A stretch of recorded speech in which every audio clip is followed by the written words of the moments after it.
All right, thanks everybody. We're here talking about climate change and sustainability for collecting organizations. And I'm going to start us off with some assumptions, some things to keep in mind, some things about emergency preparedness we need to think about, and then also talk through what archives and museums are doing in addition to libraries. So our assumptions for today's session are that climate change is here to stay, population migration is here to stay, saving stuff affects the climate.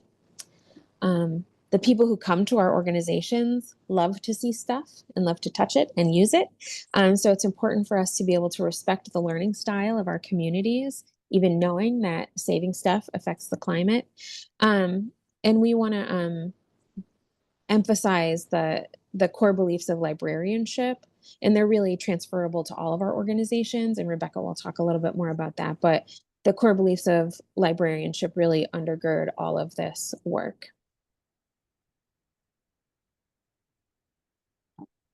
So emergency preparedness is a huge part of how we respond to climate change. And I just wanted to say just a quick something about that. DIPSNY and the Conservation Center in Philly, who's the parent organization for DIPSNY, are like the top of the game for this, right? So we have a huge list of resources for you that will get sent out after the program. But for now, I just want to make sure everybody's on the same page that we need to prepare for the climate hazards we do already have and are likely to face in New York State. Extreme weather, heat waves, lower air and water quality, changing precipitation patterns, and rising sea levels. And like I said, there's tons of resources that we have to share with you, webinars and workshops and all kinds of things that you can just go right on the internet and access. There's toolkits and all kinds of things, as well as the regular programming that DIPSNY provides and that the Conservation Center provides to New York State collecting organizations. We also need to prepare for the realities of population migration that we're facing now and that we're going to face in the future. A lot of New York State is a climate haven migration area. So we need to be thinking about this in terms of when we're thinking about communities of tomorrow and our future stakeholders and constituents, we're also thinking about the people who are moving here because of climate change. And then what about archives and historical and genealogical societies, historic sites? What about the rest of us? So we're using libraries as the case study, but everything that Rebecca is going to share with us is transferable. And we even have in our resources, we even have some like specific examples of museums and archives that have faced climate change consequences and how they responded to it. So you'll be able to draw connections from what Rebecca talks about to your type of organization if you're not at a library. But we also have plenty of information in the resources. And then I just wanted to point out that museums and archives are thinking about this already. So if you look through the American Alliance of Museums, their values and their priorities and things like that, sustainability is about them striving for equity, because this is one of those things for folks who have been with us for a long time with this programming. We talk about racism and anti-racism in the same way that Ibram Kendi talks about it, which is that our actions define the anti-racism and the racism. So we wear them like peelable name tags. Sometimes we make a racist decision. Sometimes we make an anti-racist decision. And in his book, How to Be an Anti-Racist, he specifically uses climate change policy as an example of anti-racist or racist policy. And so climate change policy that doesn't address the global south and the effects of climate change and the global north, where most of the climate change harm is happening, that's a racist climate policy because it doesn't address the people who are most directly infected, which is the global, or most directly affected, which is the global south. So that search for equity and striving for equity is really a huge part of AAM's sustainability plans. And then same thing, the Society of American Archivists have a whole toolbox of environmentally sustainable techniques, and this is also part of their values for the organization. And so we've included a lot of SAA materials that they're great for everybody, whether you're an archive or not. They're really thinking ahead on what does global climate change mean for archives and really for all collecting organizations. So I wanted to start us off with that. And with that, I am going to go ahead and stop sharing my screen and let Rebecca share her screen and have her take it away. Sounds good.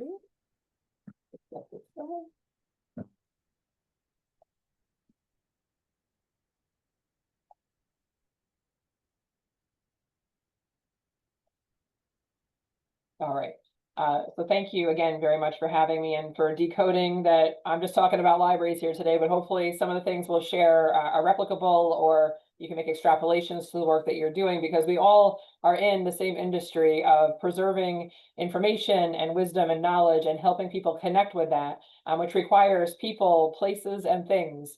So what I'm going to do here today is probably tell you some stuff that's not surprising, but then give you a peek into the world of public libraries, academic libraries, and school libraries, and how we've been working together for over a decade to reposition the conversation about the importance of libraries in our communities, on our campuses, and in our schools, to be more recognized as leaders on a variety of topics, but using the leverage point of sustainability and climate resilience as part of this work. So I was thinking, and I present in a lot of places around the world, but every time I present, I have a very recent example to point to of the effects of climate change. So just yesterday, we saw phenomenal flooding in the New York City and Westchester area. I can see some of you are here today from that area, so you know exactly what I'm talking about. The frequency and severity of very scary weather events, as well as wildfires and air quality issues, are all exacerbated by climate change. The amount of billion-dollar events, damaging events that are happening due to climate change are increasing at a really rapid pace. Since the 1980s, we've seen a 78% increase in the severity and frequency of severe storms that cause about $1 billion of damage in our country. We've gone from maybe one every 82 days in the 1980s to one every 18 days here in the past few years. So all of you, I think, can relate to that because you are adults that are paying attention to the world around you. Even if you're not seeing it locally, you're seeing it in the headlines around the country, around the world. And you can understand when you see some of the stories like the wildfires in California or Lahaina, how devastating that would be to our communities here. The problem I think that I had early in my career was I was on the bandwagon of going green. I thought that if we all just went green, we could solve all this. I was very naive at the beginning of all this. And the more you learn about what causes this, how to adapt in the face of this, you realize what a complex problem this is. And it can really be paralyzing. It's not helpful either that we've got a political climate as well as a societal pattern across the United States that has not exactly endeared ourselves to each other to work together on some of the biggest issues of the day. So this is a not quite fun report to read every year, but I do read it every year. It backs up a lot of the thinking and has informed a lot of the thinking we've used to create the Sustainable Libraries Initiative. But I'll note this year's World Economic Forum Global Risks Report was the first year in almost a decade climate change has been unseated as the greatest short-term threat. It is now misinformation and disinformation supercharged by artificial intelligence, which also happens to be in our wheelhouse. So hey, us, right? We are right where we need to be impactful here for the future, but we're combating against societal patterns that are related to people giving up on structures, politics, government, not trusting institutions as much as they used to, not trusting each other as much as they used to. About only 13% of Americans trust their neighbors. That's not conducive to us pulling together and finding a way forward together. So this idea of social fragmentation is a real problem that, again, we are actually very well positioned to address. So I would say that, we kind of wandered around in the dark for many years trying to figure out how to do work on this. And eventually I found a lot of like-minded people through the New York Library Association and the American Library Association who agreed with me that we just weren't moving fast enough. We didn't know what we were supposed to be focused on, but we knew we had to do something. So I'm just going to share with you a little bit at the national level. We have this call to action that was modeled on a call to action that was issued across the medical community, doctors across the globe in 2021. We followed suit with a professional call to action on climate change in 2022, which you can find through the American Library Association's LibGuide on sustainability. But this was really the wake-up call because we just felt we were not getting the traction necessary or seeing the urgency behind the need to act on this topic throughout the profession, and that had to change. So pulling together a lot of great resources, helping them see other industries have woken up. We need to too. We're all well-meaning people, but we need to be more action-oriented. And this really built on actions that we took in 2019 to name sustainability as a core value of librarianship. So we now join the ranks of 4 other core values: access, equity, intellectual freedom and privacy, and being a public good. That's how high the profession now ranks sustainability. And we define sustainability using the triple bottom line lens to help organizations make better decisions moving forward. We chose this approach because it's scalable. Regardless of your type of organization, how much money you have, how many staff you have, if you own your building or not, you can still make decisions every day in a more progressive manner that's going to address the concerns of our society today and future generations. This is based on an economic model put forth by an economist, John Ilkington, with a very clever titled book, Cannibals with Forks, trying to convince the business industry to use a triple bottom line approach instead of just a bottom line financial approach to measuring success. We've translated it for libraries to help us make better decisions. What you're seeing here is that Venn diagram that describes this idea of finding balance in our decisions, that not just looking for the cheapest solution to get something done in our organization, but balancing affordability with the impact on society from a human level. So looking for social equity in the choices that we're making, as well as respecting the environment in our choices, and trying to find the nexus amongst those 3 things. Sometimes this is called the 3-legged stool, because if one of these things is out of balance, your stool's going to tip over. So the idea is progress, not perfection. Let's make better decisions tomorrow than we did yesterday. This was the turning point in 2019 in our profession when more people started to get it. It wasn't just about going green and reducing how much paper we used. It was a very holistic way of thinking about everything we do, every decision we make. And we had to couple that with anti-paralysis advice so people didn't get overwhelmed by that. And I will admit, I have been that person in the grocery store. It happens to me when I have to buy toothpaste and I'm like, where did that come from? Who makes that? Is that good for me? I don't know. Is that good for the environment when it goes down the drain? And you can kind of like go down a rabbit hole, right? But we want to lift people out of that paralysis or that indecision and really encourage action. And again, progress, not perfection. The next layer of this work is getting everyone pulling in the same direction. So we've got some vocabulary we all understand, but now we need people to really focus and be more deliberate on climate action. So we've got a lot of smart people in this profession doing a lot of excellent stuff. I could talk to you literally for hours about all the amazing things going on, but they're all in their own little silos. And so our job now is to pull everyone and getting them going in the direction that's going to have the largest impact for future generations, as well as our current generation. So we've adopted the mantra from Project Drawdown that every job is a climate job. No matter what you do in your organization, you make decisions, you are influential. You might not be the top person making a decision. Maybe you are the top person making a decision, but everyone has influence in their own sphere. And so having everyone embrace this is our other technique for moving and advancing this work forward over the past several years. We've also defined what we mean when we say climate action, because people have all different ideas of what we mean when we say that, just like they did about sustainability when we first started talking about it. So we use this 3-component formula to describe climate action, which encompasses the true body of work necessary to make positive advancements in the face of climate change and the need to adapt in the face of it. So we're definitely talking about good old reduction of greenhouse gas emissions, and we're going to talk about what that looks like. where unfortunately we have to talk at the same time about how to prepare and adjust in the face of this, because it's already happening, it's already here. As Aria said, it's our assumption here, this is real, it's happening, let's actually deal with it because it's right here in front of us. But all of that work has to be done through the lens of justice.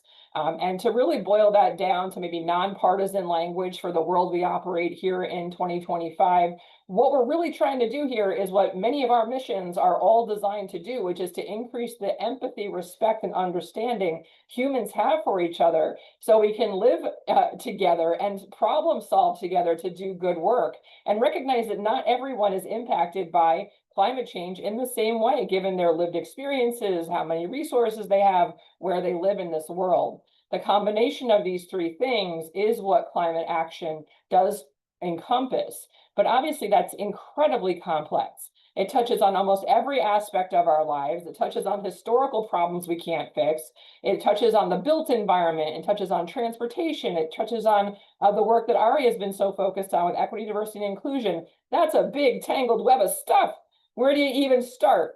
And so that's where the Sustainable Libraries Initiative came in. That's where we found a group of us here in New York that were also struggling with this issue, having that wider understanding of how complex this is, but no longer willing to sit on the sidelines and wait for someone else to tell us what to do. So over the past 10 years, we've experimented with a huge community of practice. At this point, we have 7,000 libraries involved in our project. And over 200 libraries involved in what's called the Sustainable Library Certification Program, which you're going to hear more about in just a minute.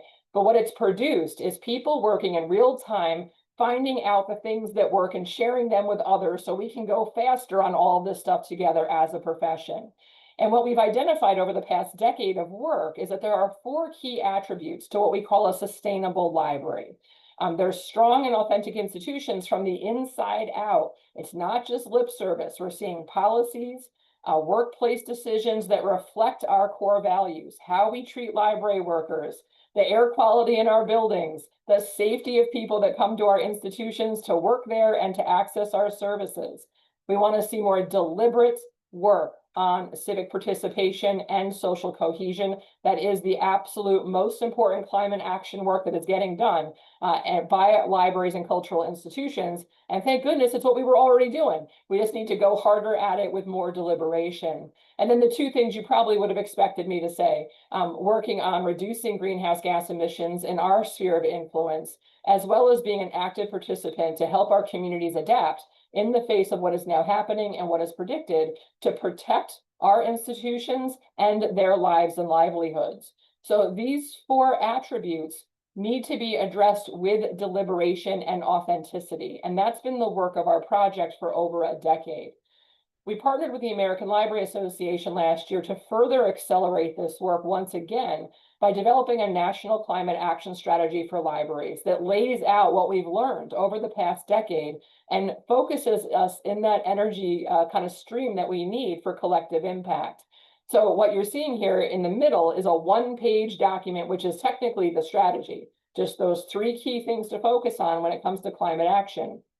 And on the left, you're seeing the implementation guide, which is 19 more pages of stuff that helps explain things, helps us talk about these things in a way that hopefully isn't triggering to others in the political spectrum. Examples of what it looks like in all types of libraries, public, academic, and school librarians, the work they've been doing.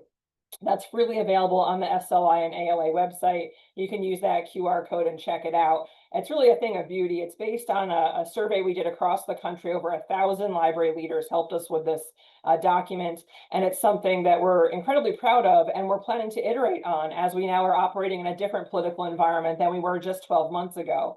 So might be of interest to you as you think about getting more examples, but I brought some examples for you today of these 3 areas of work just to kind of paint those pictures a little more vividly for you. So remember, the first component of climate action is mitigation, reducing greenhouse gas emissions. And people are all over the map on where to spend their time on this. But if you look at the data, there's key areas of focus that libraries can impact. Most of our libraries are operating facilities, public libraries in particular. Academic libraries and school librarians have much less control over their facilities. They're located in larger units that are controlled by a campus administration, a school administration. But at the end of the day, facilities are the #1 emitters of greenhouse gas emissions. So focusing energy on to make sure our buildings that we operate out of are as energy efficient as possible is a smart place to spend time. Transportation is actually the largest emitter of greenhouse gases, and we have a smaller sphere of influence on that, but not negligible. We certainly ask for things to be transported to us. We ship things all over the place. We're driving ourselves all over the place. And so making good decisions on the transportation end as well is a smart place to spend time that will make a difference. The other things that you might be thinking about are absolutely things to prioritize moving forward. Things we buy, right? Are we buying them locally? Are we having them shipped all over the world? Who are we giving our money to? Are we giving our money to companies that respect the same values we do and are trying to reduce their greenhouse gas emissions? Those are things that we can control and influence as consumers. Just here in New York State, public libraries spend over $1 billion. That's purchasing power. That is influence in the marketplace. And so educating ourselves of how to ask the right questions, what to put into our contracts to prioritize companies that are operating in the same plane we are when it comes to these topics is something we should be considering. And then, of course, the waste we generate in operations. When I took over this organization as the executive director 7 years ago, the amount of waste we discovered was unbelievable. Even in our small organization, we were able to reduce our office supply budget line by 75% just by taking an inventory and asking what people actually use. So it's the tiny things like that, but honestly, they all add up. And what it really did for us was change our culture. It got people asking the questions they should be asking before taking action. A growing area of concern for our profession is obviously artificial intelligence. I'm sure many of you have been following this and kind of wondering like, whoa, what's going to happen next? And obviously it's off and running and it's everywhere. And we're all interested to see how it's going to influence our work. But we have to be cognizant of the environmental impact that artificial intelligence has. The amount of electricity and water that it takes to produce the funny little image of the lemon that you're seeing on the right there it's noticeable and it adds up. So when we start to think about the impact of millions and millions of people trying this out, trying to figure out how to use it, and companies harnessing it for economic gain, there's a massive cost to this development. And so I am not at all saying don't try it out, don't learn how it's going to help you, but we have to encourage that marketplace as well to be more conscientious about the environmental impact this technology is having on our world. Just a couple of, I don't want to say fun facts for you, but one image generated through AI is taking up as much electricity as to charge your smartphone just once, all the way up. Looking at how much water is predicted to be used, more than 1.7 trillion gallons is half the water the United Kingdom uses in a year. To try to put that in perspective, it's just huge and it is absolutely growing.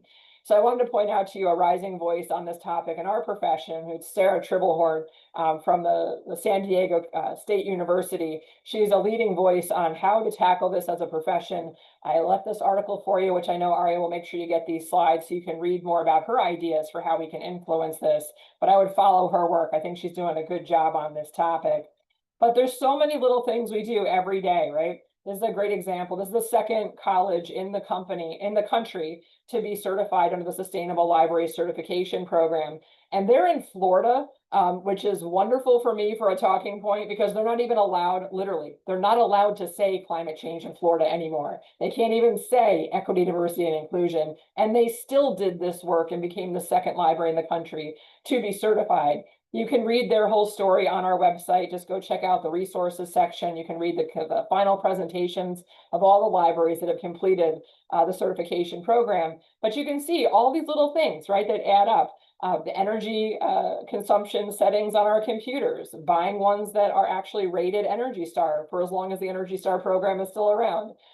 Making sure public transportation is prioritized for folks coming into their spaces. You can see all these little things they did to reduce that greenhouse gas output from their various buildings. They have 5 buildings across several campuses, so very big carbon footprint for the library itself, which has actually resulted in them being seen as a leader on this topic in their campus environment and has led to them being invited to the president's table to discuss sustainability issues and goals they have. And now the libraries are the demonstration site for sustainable design applications, which never would have happened had the library not owned this and made a deliberate effort on this topic. So if you're looking for maybe a more comprehensive list of things that you might want to consider, the Concord Free Library in Massachusetts has a beautiful sustainability plan with so many good ideas that happen to align with their municipal planning, but another great resource for you if you're looking for a more methodical way to think through this. Climate change adaptation, our second element of this formula. Obviously, building community resilience is everyone's responsibility as an individual as well as a professional. We're all thinking about this moving forward. And we all know here in the Northeast what we're dealing with. Obviously, more extreme weather, more intense and longer heat waves, obviously affecting our air quality, both those heat waves as well as wildfire smoke.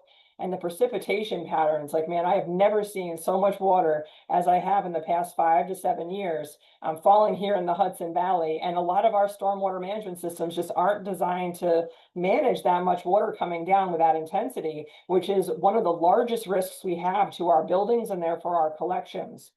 So there's also periods of drought, which confuses people sometimes, but the thing we need to protect against, obviously, is the floodwaters that could be pretty quick, pretty swift. Google Smithtown Library on Long Island, and you'll see what happens when 10 inches of rain falls in 4 hours. It wiped out one of the best local history collections on Long Island. They just had to pass tens of millions of dollars bond to rebuild because of it. Extremely expensive for the community when these things happen, and a potential loss of unique, one-of-a-kind items from that local history collection. Now, that's happening and brewing and making us kind of nervous and feeling threatened. But there's also this slow moving change, which Aria mentioned, of our region being a climate haven.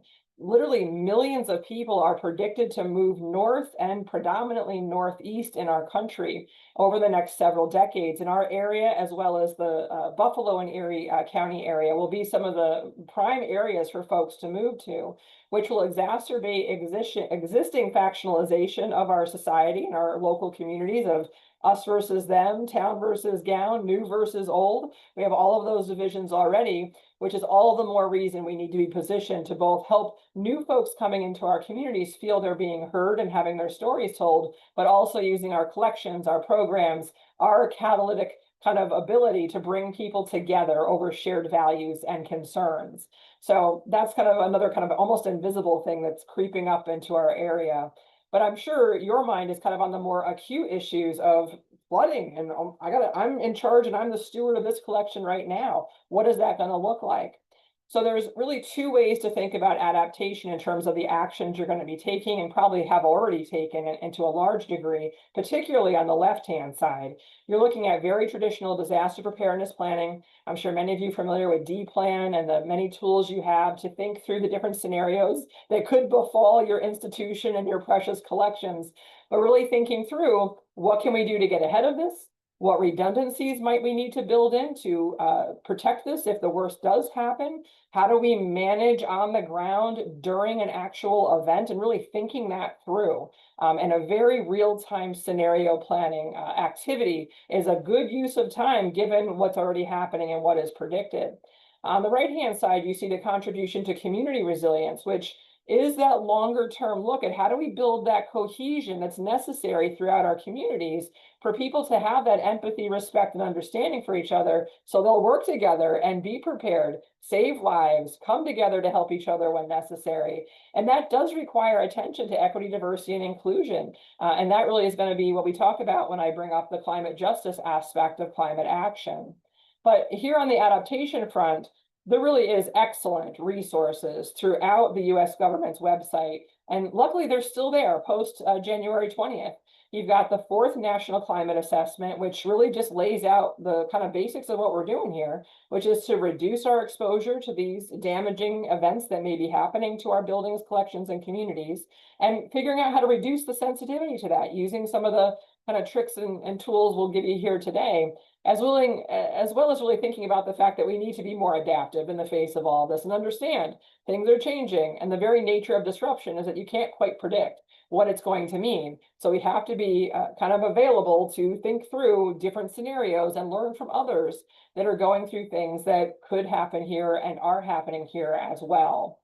The US Climate Resilience Toolkit, it is still in existence. It has been tweaked and touched This graphic, as you see it here today, has been altered on the current U.S. Climate Resilient Toolkit. You'll notice the word equity has been taken off of the graphic and it's been straightened out. It's not iterative anymore. But it's just a really basic, smart way to think through how we're protecting our agencies and the work that we do, which is understanding what the risks are, assessing how vulnerable we are to those predicted risks, those hazards that we just talked about, find out what others have done to mitigate and reduce risk in those situations, and then make your plan. And figure out the smartest ways to protect what you have, to create those redundancies, and to think through how you're going to join forces with others in these moments of strife. And then actually doing those things and taking that action and iterating as you learn along the way. There's some, real basic things that hopefully most of you have been thinking through, but flood protection, that's going to be one of the top priority of things that we need to think about to protect our buildings and collections and programs. So really thinking through, where is your building located? Is it in a floodplain? What are our stormwater mitigation techniques in the area? I do this exercise with my libraries where when we've got a heavy rain, I remind them, go get your umbrella and go stand outside and watch where the water goes. Because while this might be a normal amount of rain falling, and oh, look at that, it's going over by the basement door, and oh, look at that, nope, it's all going off the site, down the street, and away from the building. But wherever water is pooling, wherever it is rushing by, if there's an intense storm, that obviously is going to really test the barriers of where that water is flowing. So elevating our equipment, understanding storm water, having the appropriate equipment in our buildings and protective barriers like the check valves for our sewer traps, and really understanding that our buildings are permeable. Water will come in. We have to figure out those weak points and how to seal them up and make them as safe as possible to what's affordable in your situation as best you can. There's certainly tons of information about green infrastructure if you're on a property that lends itself to that, to steer water away from a building, to capture it in places so it can get into the stormwater management system in a more reasonable rate during these really intense storms. So there's a lot of mitigation and adaptation opportunities for the built environment. Again, a topic we could talk about a lot. You can check out a webinar I did for several of the Northeast state libraries on a whole webinar just on these techniques if you're interested to learn more about this.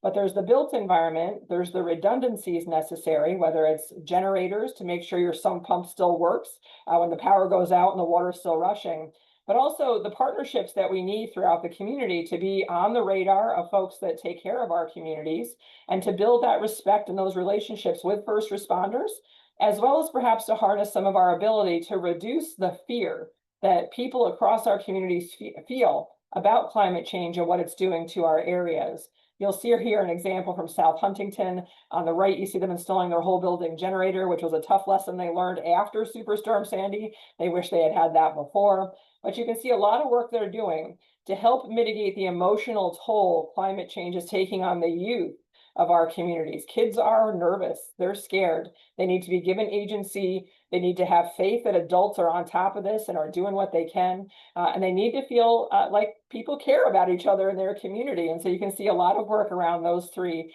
activities here at South Huntington. You can also bring in a wonderful free program from New York State called Citizen Preparedness Corps for the employees of your organization. Here in public library land, we often would host this for the public, but not for our staff. And our staff need this help too. All of our disaster plans count on staff coming in to implement them. But if their homes are trashed, they can't get to a car, they're separated from their family, they can't find their dog, work is not going to be their priority in that moment. So the more prepared we all are at home, the better prepared we might be to be able to come in and implement those disaster plans that we've all worked so hard on to be prepared in these moments. Other areas of work we're seeing in adaptation include a lot of food security work, which might seem outside of your mission, but for libraries, we've recognized we do have a role in this work. So we're seeing all sorts of work that's really been accelerating in the past just month, again, after a huge amount of work on this during COVID, but we're seeing refrigerators and community-supported agricultural pickup places, edible landscaping, food literacy programs.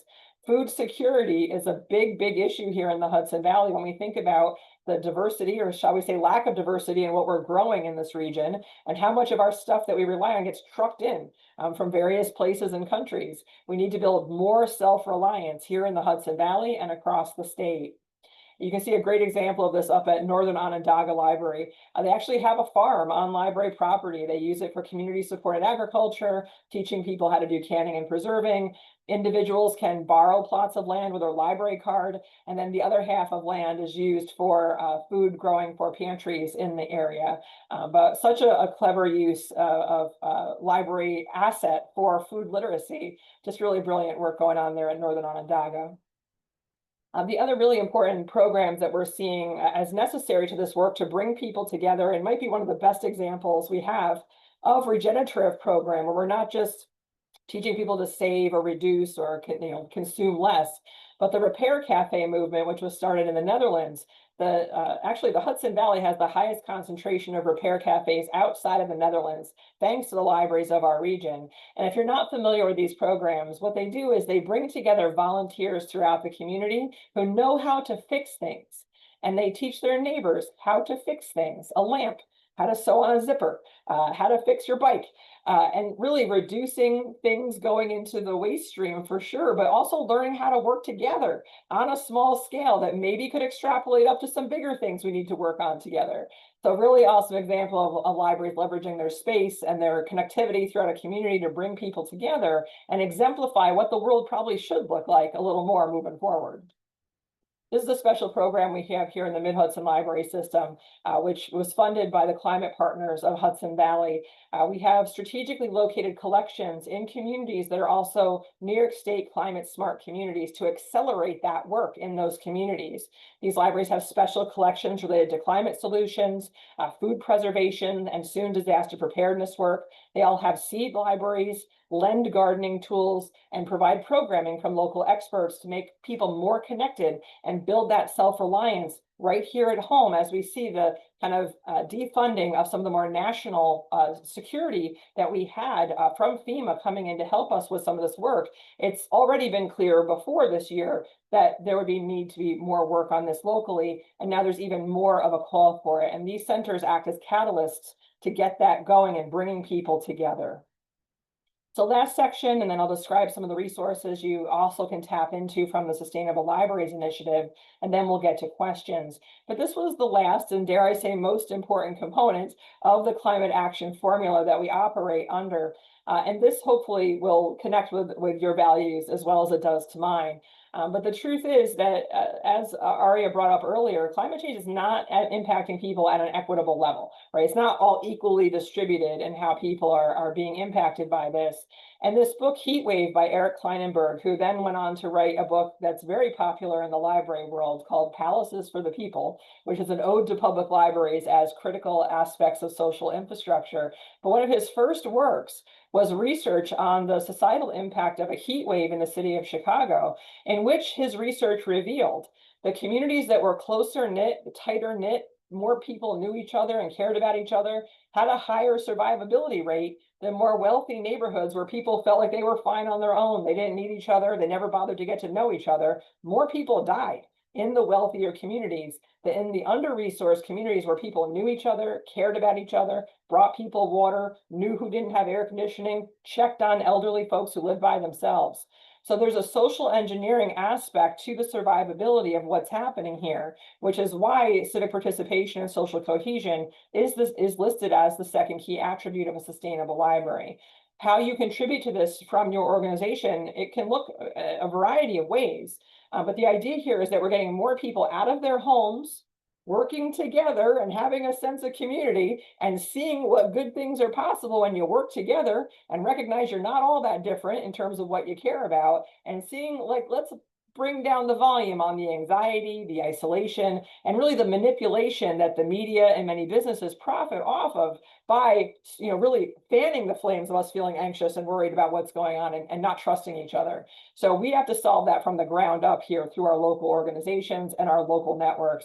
And we all can play a role in that in one way or another. And you already are, which is the really cool thing. I'm not asking you to do something that's like wildly new and different. I'm asking us to be more deliberate about it and to supercharge our efforts in this area. So all of us are involved in educational work here throughout New York. And that really is the call here, is to harness that transformational power of education for the good of community through the lens of climate change and what it's going to mean for ourselves and future generations. And being, again, more deliberate and authentic about that. And so this whole project, the Sustainable Libraries Initiative, acknowledges that this is, while we are doing a certification program that is a checklist, it's not about a checklist, it's about a mindset. It's how we think about the world, how we make decisions, where we put our energy resources, what we're prioritizing.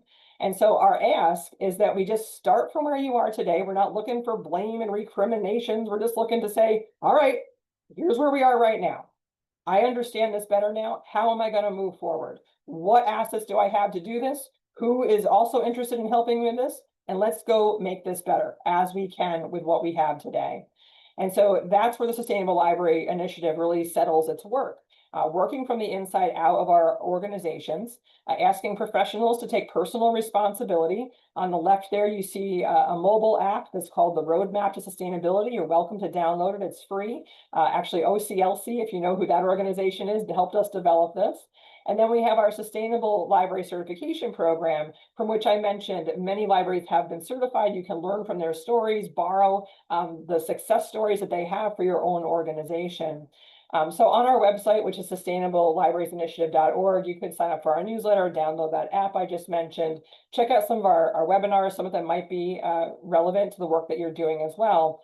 And then this other stuff may not be as interesting to you, but we have an arrangement with the New York Library Association. All of their members are members of our project, as well as several other states, but all sorts of tools to help us do this work, to benchmark, move forward, share best practices as we can. So if you can't tell, I'm really into this topic. I'm thrilled to be here today, and hopefully there's some good questions that we can talk about together today that help make this as relevant and useful to you as possible. But please connect. I love talking about this stuff and would love to hear what you're doing as well. Thanks again, Rebecca.